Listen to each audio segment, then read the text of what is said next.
Good day, everyone. We will be reporting about the 5 scenarios.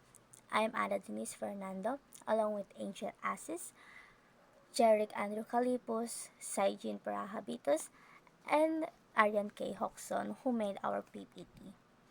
So, we are the group 8, and we have 5 scenarios that we will be discussing.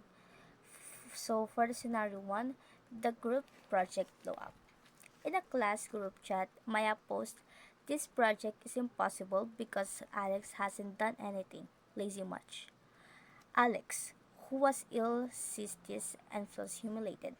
It will be discussed by Angel.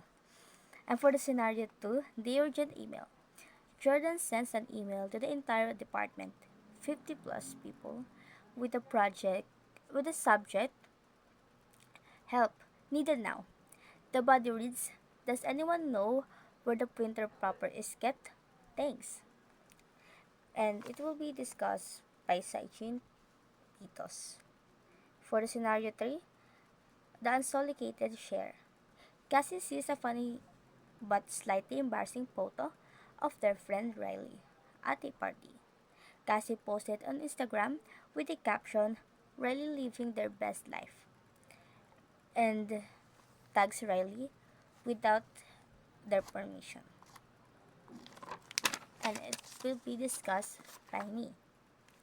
For the scenario 4, the forum flame war. In an online gaming for gaming format user, Pro Game 99, disagrees with a newbie strategy. They reply, "Wow, are you brain dead? That's the dumbest thing idea ever. Go back to playing Candy Crush." And it will be discussed by Andrew Calipos. And for the scenario 5, the chain letter forward. Sam receives an email claiming, "Forward this to 10 people in 5 minutes or you'll be have bad luck." Sam forwards it to their entire contact list, including professors and family, and it will be also discussed by Andrew. For scenario 1, the etiquette violations here are number 1 and 2, which the core rules broken are remember the human and adhere to real life standards. The appropriate action for Maya is to apologize to Alex. She knew he was sick, yet he was met with harsh comments and inconsideration from Maya. She should be careful next time. Scenario 2, urgent email. Jordan sends an email to the entire department, 50 plus people, with the subject, "Help needed now." And the body reads, "Does anyone know where the printer paper is kept? Thanks." So, ang etiquette violation dito is, nag-send siya ng unnecessary o mass email.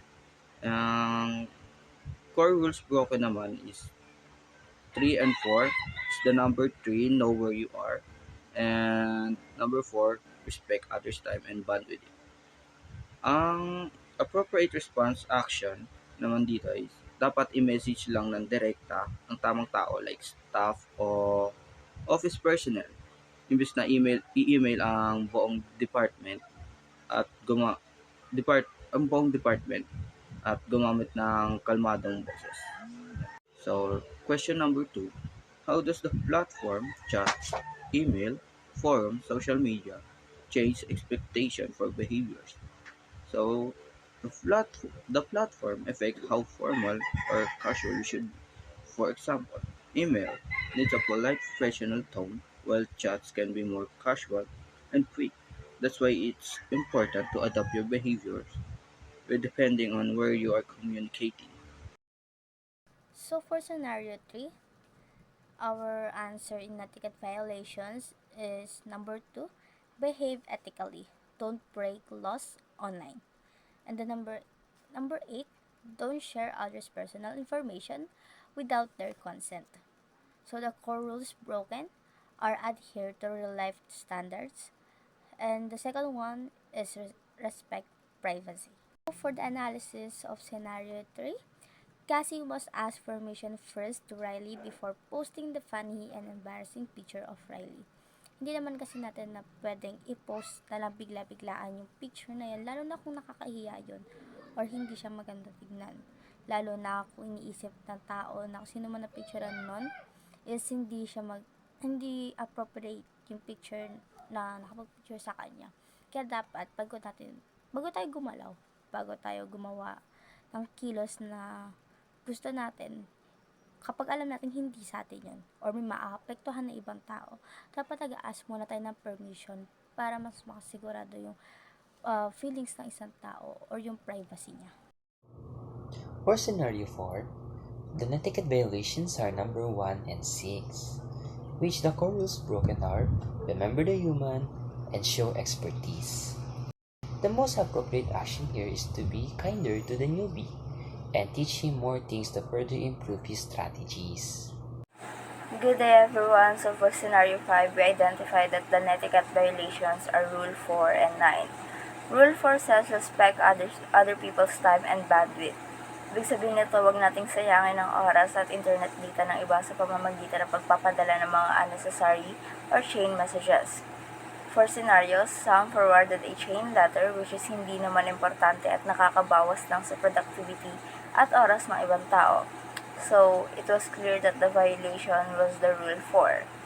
Next is Rule 9, don't abuse your power.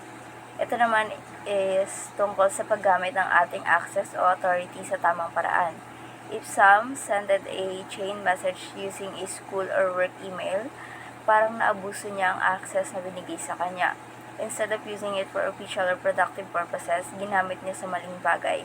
Kaya violation nito is Rule 9, which is the don't abuse your power.